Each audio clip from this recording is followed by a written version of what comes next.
सुप्रभात, स्वागत है आपका न्यूज नर्स की मॉर्निंग बुलेटिन में। चलिए शुरू करते हैं राजस्थान की बड़ी खबरों से। राजस्थान की सियासत में अचानक हलचल तेज हो गई है। मुख्यमंत्री भजनलाल शर्मा के दिल्ली दौरे और उसके तुरंत बाद जयपुर में कैबिनेट बैठक बुलाए जाने से राजनीतिक अटकलें और बढ़ गई है। बताया गया है कि शर्मा ने प्रधानमंत्री नरेंद्र मोदी से मुलाकात कर सरकार के 2 साल का रिपोर्ट कार्ड सौंपा। अब माना जा रहा है कि सरकार जल्द मंत्रिमंडल विस्तार या फेरबदल जैसे बड़े कदम उठा सकती है। हालांकि आधिकारिक तौर पर कोई पुष्टि नहीं हुई है।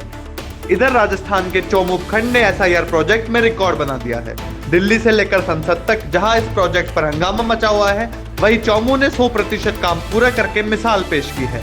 एसडीएम दिलीप सिंह राठौड़ ने इसे राष्ट्रीय स्तर के मानकों पर खरा बताया है। बूथ लेवल अधिकारियों और सुपरवाइजर्स की मेहनत से चौमू ने लक्ष्य समय से पहले हासिल किया। वहीं राजस्थान सरकार अब पर्यटकों के लिए एआई आधारित मोबाइल ऐप लॉन्च करने जा रही है। इस ऐप के जरिए पर्यटक अपनी पसंद के हिसाब से यात्रा आइटनरी बना पाएंगे। खाने पीने से लेकर किले, हेरिटेज, वाइल्ड लाइफ तक सब कुछ ऑटो सजेस्ट होगा।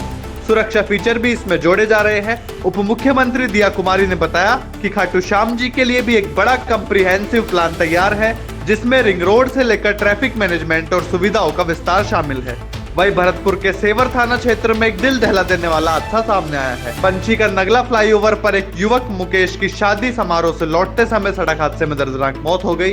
पीछे से आ रहे तेज रफ्तार वाहन ने टक्कर मारी और उसके बाद गुजरती कई गाड़ियों ने उसे कुचल दिया, जिससे शरीर शत विषक्त हो गया। मौके पर पुलिस पहुंची और स्थिति संभाली। वही जोधपुर में बलात्कार पीड़िता के बयान लेने के दौरान अधिवक्ता से अभद्र व्यवहार का मामला तूल पकड़ गया है।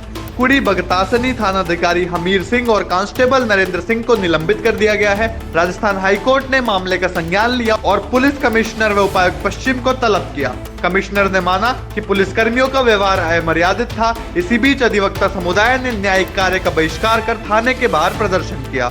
चलिए बढ़ते राष्ट्रीय खबरों की ओर। तो दिल्ली और मुंबई के बाद अब हैदराबाद की हवा भी जहरीली हो चली है। साल में पहली बार AQI 200 पार पहुंच गया और हवा बेहद खराब श्रेणी में पहुंच गई। विशेषज्ञों ने चेतावनी दी है कि लगातार बढ़ता प्रदूषण शहर को दिल्ली जैसी गंभीर स्थिति की ओर ढकेल सकता है।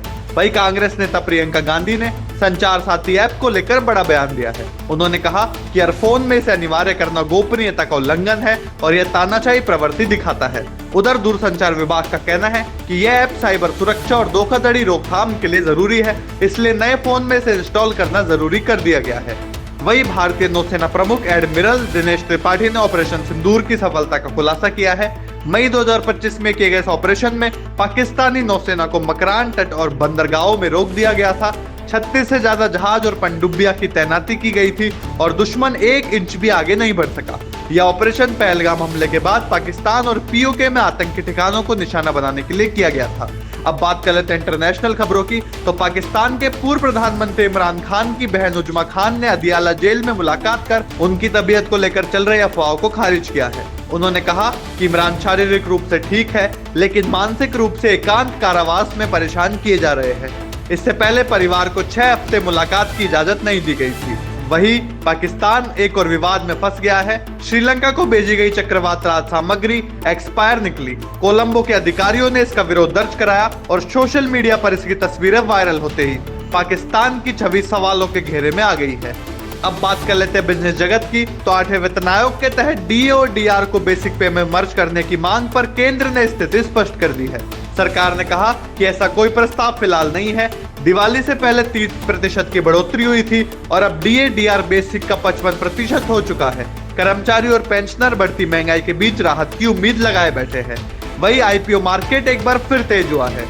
मीशो, एक्सवर्स और विद्या वायर्स के IPO 3 दिसंबर से खुल रहे हैं। ग्रे मार्केट ट्रेंड्स बता रहे हैं कि मीशो और एक्सवर्स की लिस्टिंग धमाकेदार हो सकती है, जबकि विद्या वायर्स भी उम्मीद से बेहतर प्रदर्शन कर सकती है। अब बात कर लेते हैं खेल जगत की। तो भारत और दक्षिण अफ्रीका के बीच दूसरे वनडे को लेकर टीम में बदलावों पर चर्चा जारी है। नीतीश रेड्डी की वापसी अनिश्चित है, जबकि ऋषभ पंत की एंट्री के बाद किस खिलाड़ी को बाहर बैठना होगा, इस पर सबकी नजरें टिकी है।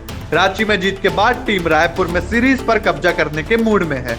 वही विराट कोहली ने घरेलू क्रिकेट में खेलने का फैसला कर लिया है। DDCA ने पुष्टि की है कि कोहली विजय हजारे ट्रॉफी में खेलेंगे, जिससे दिल्ली टीम को बड़ा बूस्ट मिलेगा। फैंस के लिए भी एक बड़ी खुशखबरी है। इसी बीच ऑस्ट्रेलियाई ऑलराउंडर ग्लेन मैक्सवेल ने आईपीएल से अचानक संन्यास ले लिया है। उन्होंने कहा कि भारत और आईपीएल की यादें हमेशा उनके दिल में रहेंगी।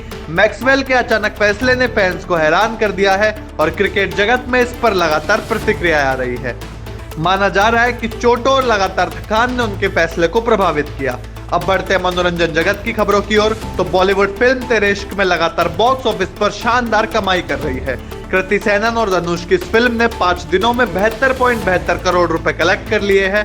ओपनिंग से ही फिल्म की पकड़ मजबूत रही और फैंस व क्रिटिक्स दोनों ने इसे पॉजिटिव रिव्यू दिए हैं। फिल्म की कमाई अगले हफ्ते और बढ़ने की उम्मीद है।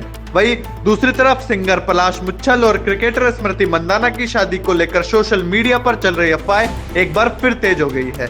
दावा किया जा रहा था कि दोनों 7 दिसंबर को शादी करने वाले हैं, लेकिन स्मृति के भाई श्रवण मंदाना ने साफ कह दिया है कि शादी फिलहाल पोस्टपोन है।